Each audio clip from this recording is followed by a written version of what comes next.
Hello everyone, this is doctor Shivram. और आज हम लोग डिस्कस करेंगे नीट यूजी के कुछ और इम्पोर्टेंट क्वेश्चंस। उम्मीद है कि आप सबका पढ़ाई बहुत अच्छा चल रहा होगा, ऐसे ही कंटिन्यू करते रहिएगा। तो ये है हमारा पहला question. What is the function of stomata in plant leaves? Photosynthesis, transpiration, respiration, reproduction. तो इसका आंसर हो जाएगा ट्रांसपायरेशन।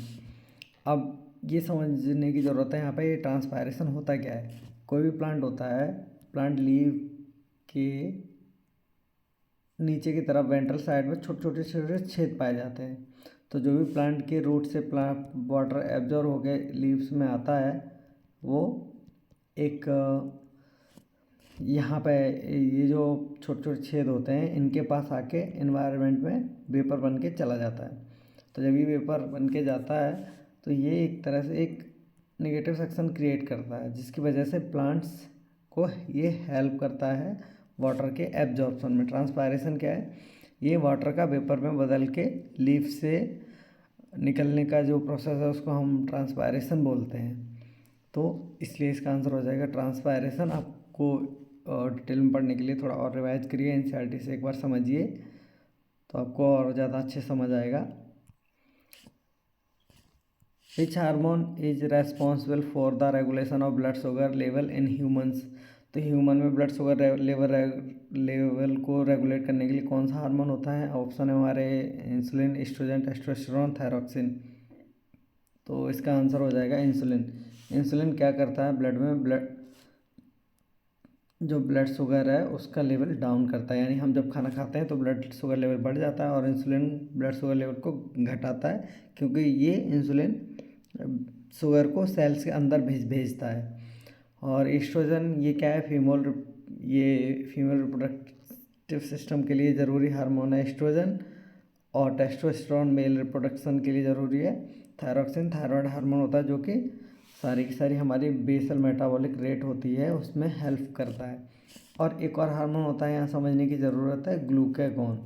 ग्लूकागॉन और इंसुलिन एक दूसरे के अपोजिट काम करते हैं। ग्लूकागॉन ग्लूकोज को बढ़ाता है ब्लड में, इंसुलिन ग्लूकोज को कम करता है ब्लड में। In which part of the flower does fertilization take place? Petals, sepals, ovary, stamen. तो इसका आंसर होगा हमारा ओवरी, क्योंकि स्टामेन जो होता है मेल रिप्रोडक्टिव ऑर्गन होता है फ्लावर का, और सेपल्स और पेटल हैं ये सारे के सारे असेसरी पार्ट्स हैं। ये रिप्रोडक्शन में मतलब हेल्प करते हैं, न ये प्राइमरी रिप्रोडक्टिव पार्ट्स नहीं है। प्राइमरी रिप्रोडक्टिव पार्ट्स हैं ओवरी और स्टामेन, सेपल्स, पेटल्स, ये सब एसेसरी पार्ट्स हैं फ्लावर के। तो आंसर हो जाएगा हमारा ovary. Which of the following is not a fat soluble vitamin? इनमें से कौन सा फैट सॉल्युबल विटामिन नहीं है? ऑप्शन है vitamin A, vitamin D, vitamin K, vitamin C. तो हम सब जानते हैं vitamin C water soluble vitamin है, बाकी ए, डी, के सारे के सारे फैट सॉल्युबल विटामिन है। तो विटामिन ए होता है फैट सॉल्युबल, डी होता है, ई होता है और के होता है। ये हैं सारे के सारे फैट सॉल्युबल। और सी और बी कॉम्प्लेक्स के जितने विटामिन होते हैं वो सारे के सारे हमारे होते हैं water soluble vitamin. Which of the following is not an example of monocot plant? Rose, mango, wheat, sunflower. तो इसमें पूछ रहा है which of the following is an example of monocot plant? इनमें से कौन सा मोनोकोट प्लांट का एग्जाम्पल है? Rose, mango, wheat, sunflower. तो हम सब जानते हैं कि वीट हमारा मोनोकोट का एग्जाम्पल है। मोनोकोट में क्या होता है? इनके सीड में एक ही कॉटलेडेंस पाया जाता है, डाइकोट में दो कॉटलेडेंस पाए जाते हैं। सबसे अच्छा एग्जाम्पल है हमारा ग्राम और पी, ये डाइकोट प्लांट है। और सनफ्लावर भी डाइकोट है, रोज डाइकोट है, मैंगो डाइकोट है। जिनके फ्लावर में दो कॉटलिडेंस होते हैं उनको हम डाइकोट बोलते हैं। ज़्यादा एंजियोस्पर्म, ये दोनों के दोनों एंजियोस्पर्म की क्लास है, मोनोकोट और डाइकोट।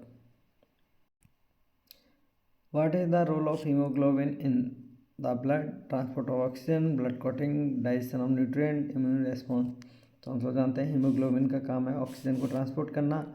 एक हीमोग्लोबिन मॉलिक्यूल बाइंड करता है 4 ऑक्सीजन मॉलिक्यूल से।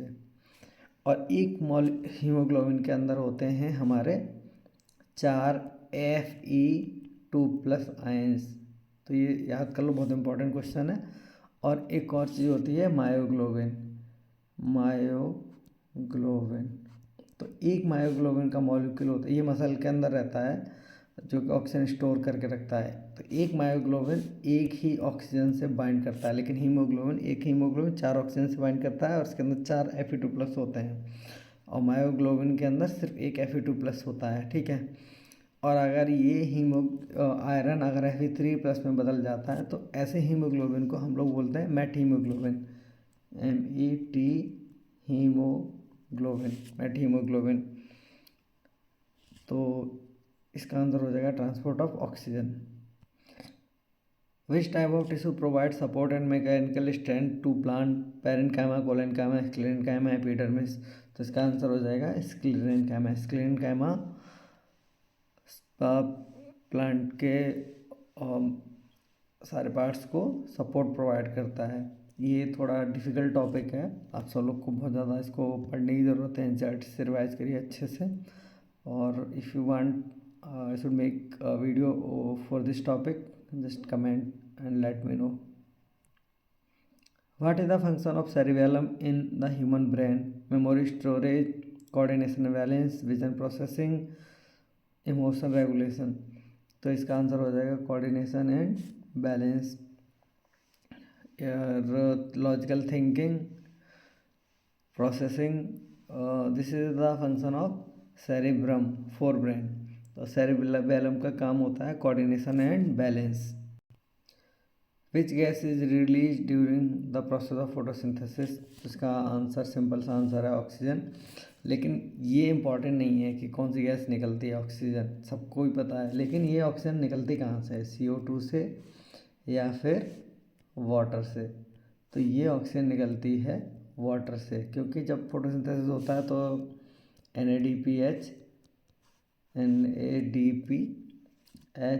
और ATP बनते हैं, और इन ATP का यूज किया जाता है वाटर को तोड़ के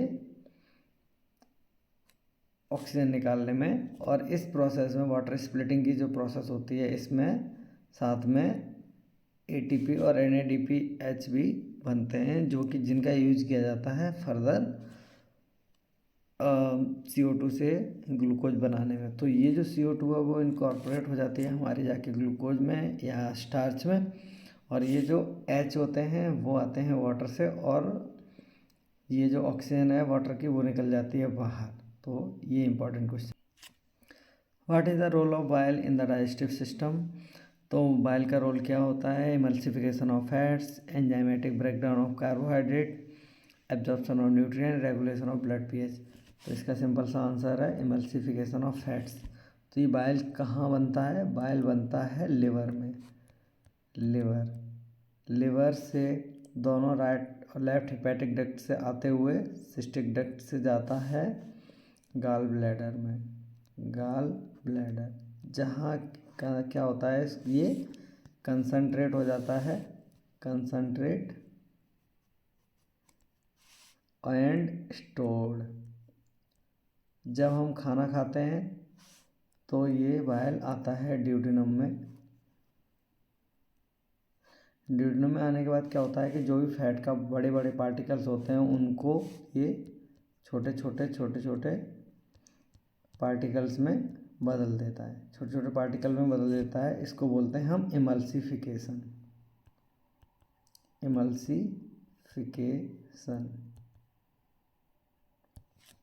ये हो गया इमल्सिफिकेशन। अब इमल्सिफिकेशन का फ़ायदा क्या होता है? इमल्सिफिकेशन का सिंपल सा फ़ायदा है कि इमल्सिफाई होने के बाद फैट का डाइजेशन जो होता है ईजी हो जाता है।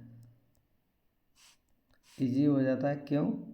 क्योंकि जब छोटी छोटी ड्रॉपलेट में बदल जाता है पूरा का पूरा फैट, तो इसके ऊपर जो एंजाइम होते हैं इसका सरफेस एरिया बढ़ जाता है। सरफेस एरिया बढ़ने से जो एंजाइम होते हैं वो आराम से एक्ट कर पाते हैं और ये डाइजेस्ट हो जाता है फैट। तो इस तरह से ये बाइल हेल्प करता है फैट के डाइजेशन में। और सबसे इम्पॉर्टेंट बात, बाइल का जो पीएच होता है वो होता है अल्कलाइन पीएच। और बाइल के अंदर कोई भी एंजाइम नहीं होता है, no enzyme present in bile. ये बहुत इंपॉर्टेंट क्वेश्चन है, याद रखिएगा। आप सब लोग वीडियो देखते हुए यहाँ तक आ गए हैं, तो I would like to request all of you, please share this video to your friends and ask them to subscribe my channel. और जितने ज़्यादा लोग देखेंगे video, I will take out time out of my busy schedule and make more video like this. Thank you everyone.